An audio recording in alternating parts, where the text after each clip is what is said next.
எல்லாருக்கும் வணக்கம். மீண்டும் மெய்ப்பொருள் காண்க தளத்திற்கு எல்லாரையும் நான் வரவேற்கிறேங்க. இன்றைய பதிவுல கேள்விகள் நெறைய இருக்கு. கேள்விகள பார்ப்போங்க. அதைத் தொடர்ந்து நம்மளோட வாட்ச் லிஸ்ட், தென் நம்மளோட மெயில் லிஸ்ட் என்ன அப்டேட் அப்படின்றத பத்தி கொஞ்சம் டிஸ்கஸ் பண்ணுவோங்க.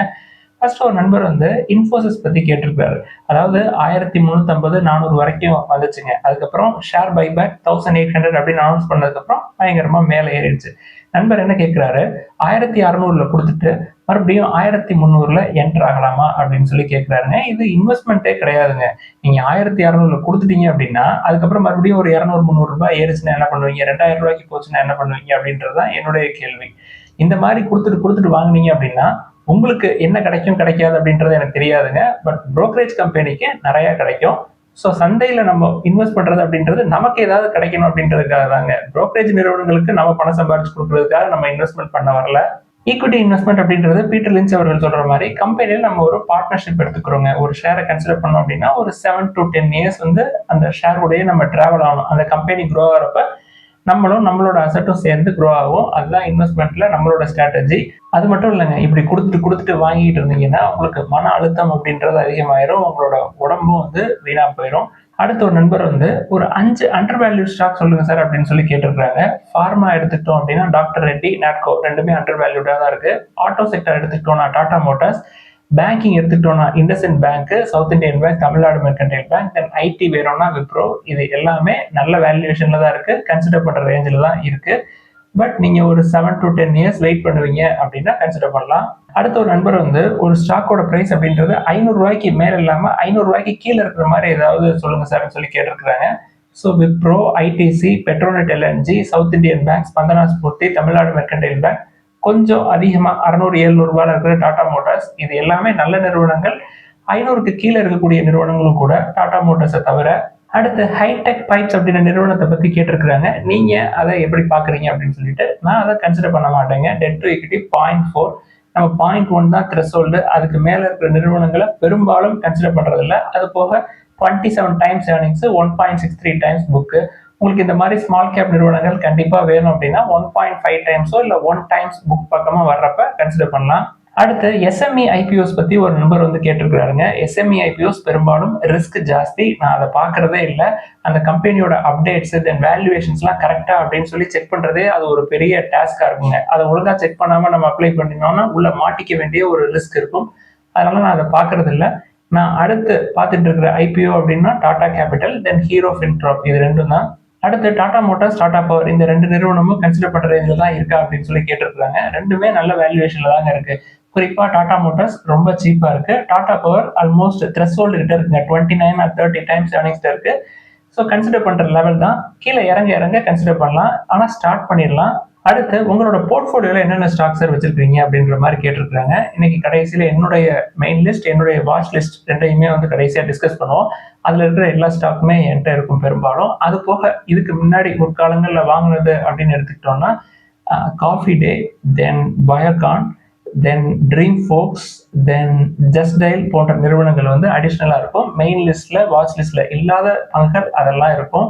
அடுத்து ஓஷியா ஹைப்பர் ரீட்டைல் அப்படின்ற நிறுவனத்தை பத்தி கேட்டிருக்காங்க. நண்பர் ஏற்கனவே அதை கன்சிடர் பண்ணி ஒரு 100% ப்ராஃபிட்ல இருக்கிறாங்க. நண்பர் இதை தொடர்ந்து ஹோல்ட் பண்ணலாமா இல்ல கொடுத்துடலாமா அப்படின்னு சொல்லி கேட்டிருக்காங்க. கம்பெனியை பொறுத்த வரைக்கும் டெட் டு ஈக்விட்டி அதிகங்க. 0.45 பக்கமா இருக்கும். Small cap company, 500 crore market cap company, 22 times earnings, price to book 1.2க்கு பக்கமா தான் இருக்கும். ஹோல்ட் பண்ணலாம். ஏன்னா வேல்யூவேஷன்ஸ் 30 டைம்ஸ் விட கீழே தான் இருக்கு. பிரைஸ் டு புக் 1.5க்கு கீழே தான் இருக்கு. உங்களுக்கு 100%ல இருந்து கீழே வருமோ அப்படின்னு சொல்லி பயப்படுறீங்க அப்படின்னா நம்ம நேத்து சொன்னோம் இல்லையா, நீங்க போட்ட பணத்தை மட்டும் எடுத்துக்கிட்டு ப்ராஃபிட் போர்ஷனை அப்படியே ரீட்டைன் பண்ணலாம். அடுத்து அமெரிக்க பங்குகளை நம்ம கன்சிடர் பண்றதுக்கு எந்த ஆப் சார் நீங்க யூஸ் பண்ணுவீங்க அப்படின்னு சொல்லி கேட்டிருந்தாங்க. அதாவது இந்தியா மணி அப்படின்ற ஆப் பத்தி கேட்டிருந்தாங்க. நான் ஐசிஐசிஐ டைரக்டுடைய குளோபல் மார்க்கெட் கிளப் என்டர் ஆகிறது ஐபிகேஆர் மூலமா உள்ள போச்சுங்க. ஸோ ஐபிகேஆர் நல்லா இருக்கும் அப்படின்ற மாதிரி எனக்கு தோணுச்சு. இது போக என்னுடைய நண்பர் ஒருத்தர் ஆஸ்திரேலியாவில், ரிசர்வ் பேங்க் ஆஃப் ஆஸ்திரேலியாவில் ஒர்க் பண்றவர், நம்ம தளத்தின் மூலமா தான் அவர் பழக்கவங்க. அவர் எனக்கு ஐபிகேஆரை நீங்க யூஸ் பண்ணலாம் அப்படின்ற மாதிரி அவரும் ரெக்கமெண்ட் பண்ணாரு. ஸோ உள்ள போறீங்க அப்படின்னா ஐபிகேயா நல்ல ஆப்ஷனா இருக்கும் அப்படின்ற மாதிரி எனக்கு தோணுதுங்க. அடுத்து அமர் ராஜா இண்டஸ்இண்ட் பேங்க் உடைய கன்சிடரேஷன்ஸ் பத்தி கேட்டிருக்காங்க. ரெண்டுமே வந்து கன்சிடர் பண்ற லெவல்ல தாங்க இருக்கு. குறிப்பா அமர் ராஜா எடுத்துக்கிட்டோம்னா 1000 கீழே வர்றப்பெல்லாம் நீங்க கன்சிடர் பண்ணலாம். இன்னும் கீழே போகும். இண்டஸ்இண்ட் பேங்க் 950 வரைக்கும் வந்துருச்சு. புக் வேல்யூ விட பயங்கரமா கீழே இறங்கி இருக்குங்க. புக் வேல்யூ 830 ஆர் 40 ரேஞ்சு, இப்ப 740 ஆர் 750 தான் இருக்கு. ரெண்டுமே வந்து வாட்ச் லிஸ்ட்லயும் இருக்கு, மெயின் லிஸ்ட்லயும் இருக்கு.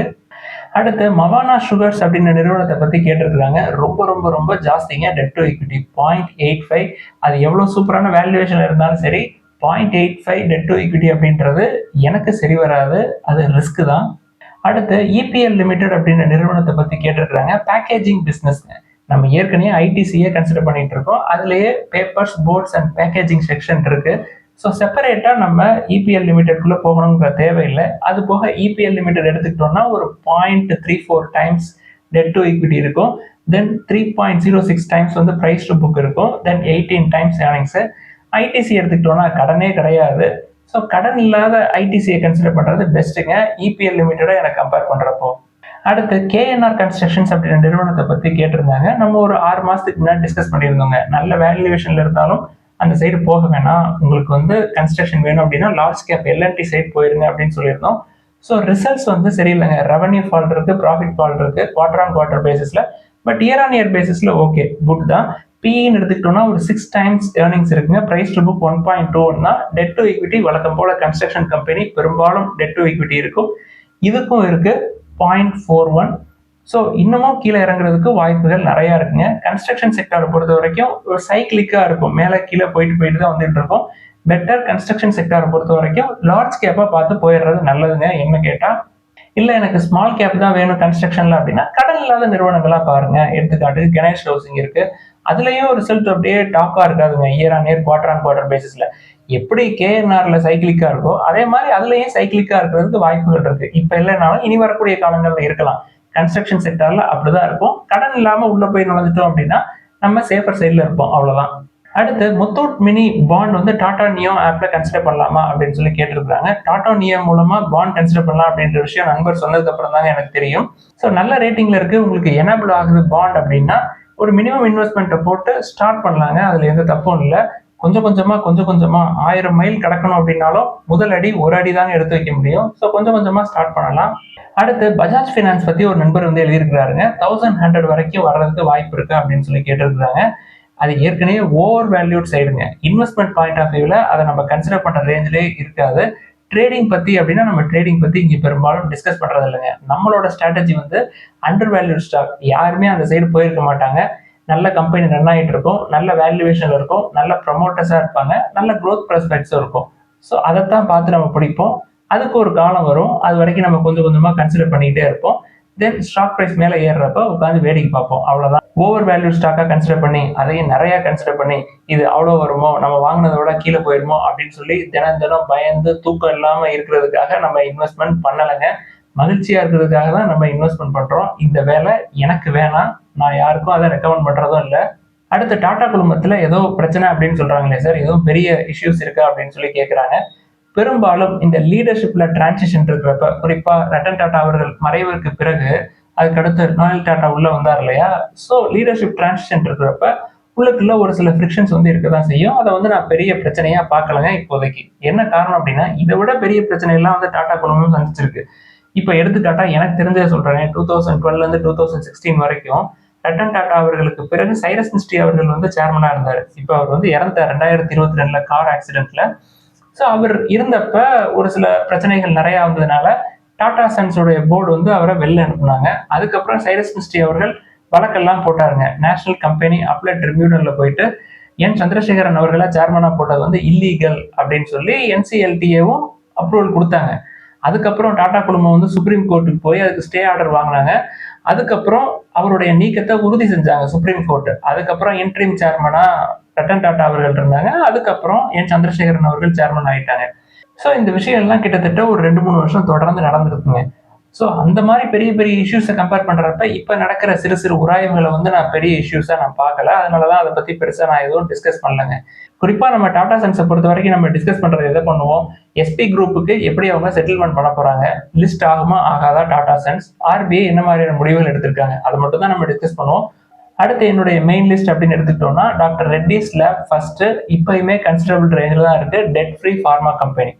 அடுத்து ஹீரோ மோட்டர் கிராப் எடுத்துக்கிட்டோம்னா நம்ம கன்சிடர் பண்ண ஸ்டார்ட் பண்ண ரேஞ்சு 4300, தொடர்ந்து கன்சிடர் பண்ணோம் 3600 வரைக்கும் வந்தது. இப்போ 5300 பக்கமா இருக்குங்க. வேல்யூவேஷன் நல்லா இருக்கு, பட் முற்காலங்களில் கன்சிடர் பண்ணவங்க இப்பயுமே நல்ல ப்ராஃபிட்ல இருப்பீங்க. அடுத்து இண்டஸ்இண்ட் பேங்க் எடுத்துக்கிட்டோம்னா என்னைய பொறுத்த வரைக்கும் நான் 1400ல இருந்து கன்சிடர் பண்ணிக்கிட்டு இருக்கேங்க. 650 ரேஞ்ச்லயும் கன்சிடர் பண்ணேன், 800லயும் கன்சிடர் பண்ணியிருக்கேன். இப்பயுமே கன்சிடர் பண்ற ரேஞ்சில் தாங்க இருக்கு.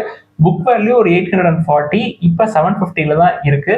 அடுத்து ஐடிசி வழக்கம் போல எஃப்எம்சிஜில டெட் ஃப்ரீ, தென் நல்ல வேல்யூவேஷன்ல இருக்கிற நல்ல கம்பெனி. ஒரு குவார்ட்டருக்கு ஒரு 5000 கோடி ப்ராஃபிட் பண்ற ஒரு எஃப்எம்சிஜி கம்பெனி கன்சிடர் பண்ணலாம். தென் பேங்கிங் அப்படின்னு எடுத்துக்கிட்டோம்னா Karnataka bank, South Indian Bank, Tamil Nadu Mercantile bank, மூணுமே வந்து புக் வேல்யூக்கு கீழே தான் இருக்கு, நல்ல வேல்யூவேஷன்ல தான் இருக்கு. அடுத்த மைக்ரோ ஃபினான்ஸ் செக்டர்ல ரெண்டுங்க, முத்தூட் மைக்ரோஃபின், தென் பந்தனா ஸ்பூர்த்தி, ரெண்டுமே புக் வேல்யூக்கு கீழே தான் ட்ரேட் ஆயிட்டு இருக்கு. இந்த ரெண்டு கம்பெனியை பொறுத்த வரைக்கும் இன்னும் ஒரு 1.5 வருஷம் 2 வருஷம் ஆகுங்க கம்ப்ளீட்டா டர்ன் அரௌண்ட் ஆகிறதுக்கு. முத்தூட் மைக்ரோஃபின் ப்ராஃபிட் சைடு வந்துட்டாங்க, பட் அடுத்த குவார்டர் எப்படி ரிசல்ட் இருக்கு அப்படின்றத பொறுத்து தான் ஷேர் பிரைஸ் மூவ்மெண்ட் இருக்கும். தென் ஃபார்மா எடுத்துக்கிட்டோம்னா Natco pharma, mid size pharma company, dead free, நல்ல வேல்யூவேஷன்ல இருக்கு. தென் பெட்ரோநெட் எல்என்ஜி, நீண்ட நாட்களா 300 கீழே வரட்டும் வெயிட் பண்ணிட்டு இருந்தோம், இப்போ 270ஸ்ல சுத்திக்கிட்டு இருக்கு, கன்சிடரபிள் ரேஞ்ச் தான். அடுத்து ஆட்டோ செக்டர்ல டாடா மோட்டார்ஸ் 10 டைம்ஸ் ஏர்னிங்ஸ் பக்கமாக தான் இருக்கும். நம்ம இப்போ ஒரு ஷேரா கன்சிடர் பண்றோம், அது சீக்கிரமே 2 ஷேரா நம்மளுக்கு கிடைக்கும், பேசஞ்சர் வெஹிக்கிள் தனியா, கமர்ஷியல் வெஹிக்கிள் தனியா. அடுத்து டாடா கெமிக்கல்ஸ், டாடா கெமிக்கல்ஸை பொறுத்த வரைக்கும் புக் வேல்யூக்கு ரொம்ப க்ளோசஸ்டா இருக்கு, அதனால அதை கன்சிடர் பண்றோம். திருப்பி புக் வேல்யூக்கு பக்கத்து போகிறதுக்கான வாய்ப்பு இருக்கும், பிரைஸ் டு புக் 1க்கு கீழேயும் போகிறதுக்கு சான்சஸ் அதிகம், போறப்ப கன்சிடர் பண்ணலாம். இப்பயும் கன்சிடர் பண்ற ரேஞ்ச் தான். விப்ரோ எடுத்துக்கிட்டோம்னா ஐடி செக்டர்ல நம்ம அதை மட்டும் தான் கன்சிடர் பண்றோம். மிச்சம் எல்லாமே வந்து 20 டைம்ஸ் ஏர்னிங்ஸ்க்கு மேல இருக்கு. விப்ரோ 19 டைம்ஸ்ல இருக்குங்க, அதனால விப்ரோ கன்சிடர் பண்றோம். அடுத்து வாட்ச் லிஸ்ட் எடுத்துக்கிட்டோம்னா அமர் ராஜா எனர்ஜி 1000 கீழே போறப்ப அதை பார்ப்போம் அப்படின்னு சொல்லியிருந்தோம். தென் பிர்லா சாஃப்ட் 22 டைம்ஸ் ஏர்னிங்ஸ் பக்கமா இருக்கும், நம்ம முற்காலங்களில் கன்சிடர் பண்ணப்ப 19 டைம்ஸ் ஏர்னிங்ஸ்ல கன்சிடர் பண்ணியிருப்போம். அடுத்து கேஸ்ட்ரால் இந்தியா எடுத்துக்கிட்டோம்னா ஒரு 90 to 20 டைம்ஸ் ஏர்னிங்ஸ்க்கு வந்திருக்குங்க, நல்ல வேல்யூவேஷன்ல வந்திருக்கு.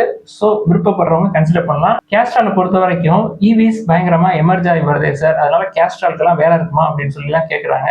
அதுக்கு கண்டிப்பா வேலை இருக்குங்க, அதுக்கும் ஒரு மார்க்கெட் இருக்கும். சிப்லா 23 டைம்ஸ் ஆர் 24 டைம்ஸ் ஏர்னிங்ஸ்ல இருக்கும், almost debt free company.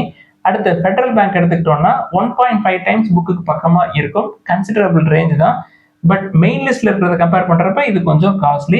Gateway district மறுபடியுமே 64 பக்கெட் வந்திருக்கு. ஸோ எப்போ எல்லாம் கீழே வருதோ அப்போ எல்லாம் 1-2 பார்க்கலாம். Ganesh housing debt free construction கம்பெனிங்க, பட் ஸ்மால் கேப், ரொம்ப லேட் ஆகும், இன்னொரு 6 or 7 இயர்ஸ் நம்ம பொறுமையா வெயிட் பண்ணணும். ஜிஎம் பிவரிஸ் எடுத்துக்கிட்டாலும் again small cap company, almost debt free, அதுலயும் அந்த ஸ்மால் கேப் அப்படின்ற ரிஸ்க் உண்டு.